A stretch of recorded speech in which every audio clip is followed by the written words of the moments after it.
Welcome to Teach the Teller. This is what you do when you're at home with coronavirus and looking for something to do. This is episode 1, and it's about courting and beyond. And I'm going to talk about things that you may have seen or may not have seen from our past history. First item I'm going to show you today, and there's only going to be 2, is this item. And I'd like you to tell me how it works.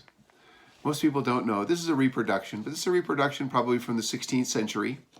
And one of those things that made a lot of sense back in those days. I'll tell you how it works today.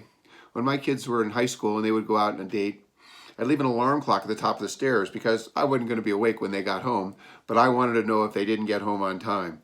So I set an alarm clock for 10 o'clock, 11 o'clock, or midnight, depending on the occasion, on how late they could be out.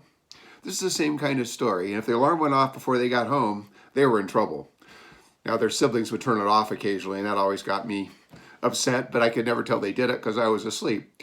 But back in the old days, probably in the 18th, 17th, and 16th century, people would put a candle out. When a boy came to court their daughter, they would determine how long the boy could stay. If they liked him, the candle would go very high, and he could stay and talk to their daughter and court their daughter until the flame could be seen through that little hole.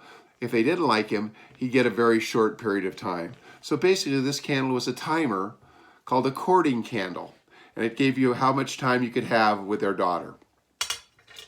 Another thing from even previous to that century, probably 15th, 16th century, people wouldn't talk about having fun.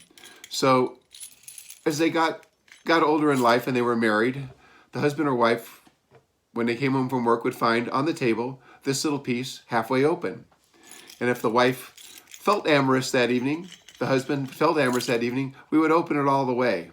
If the husband didn't feel amorous or the wife didn't feel amorous that evening, they would close it all the way. So this would tell them whether or not this is a meter as to how amorous we felt tonight.